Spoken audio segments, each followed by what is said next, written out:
বৃক্ষরোপণের উদ্যোগ প্রাক্তনীদের। একদিকে যখন ঝাড়গ্রামের বনাঞ্চল ধ্বংসের মুখে, সেই সময় কিছু প্রাক্তন স্টুডেন্টরা এগিয়ে এসেছে ঝাড়গ্রামের প্রকৃতিকে রক্ষা করতে। উদ্যোগ নিয়েছে ঝাড়গ্রামের বিভিন্ন এলাকায় বৃক্ষরোপণের। এরই সাথে এলাকার যুব সমাজকে বৃক্ষরোপণের উৎসাহিত করতে।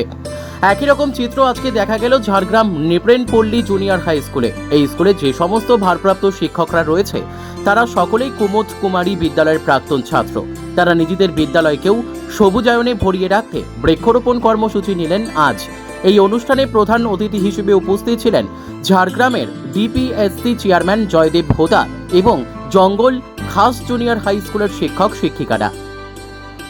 স্কুলের স্যার সুদীপ্ত নায়কের ব্যবস্থাপনায় এখানে একটা কর্মসূচি, আমাদের স্কুলে একটা কর্মসূচি নেওয়া হয়েছে গাছ লাগানোর।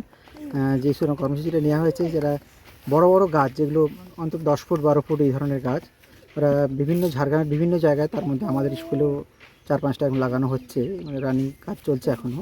এটা খুবই একটা ভালো উদ্যোগ এবং এই উদ্যোগে আমরাও সাড়া দিয়েছি এবং ওদের সঙ্গে আমরাও আছি। খুবই ভালো উদ্যোগ।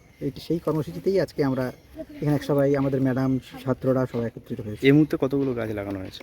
এই মুহূর্তে আমাদের 4টে গাছ লাগানো হয়ে গেছে। আগামী দিনে কি আরও বেশি? হ্যাঁ, এই ধরনের খুবই আমাদের ভালো লেগেছে এই জিনিস। এই ধরনের যে এত বড় বড় গাছ লাগানো যায় আমাদের ধারণা ছিল না।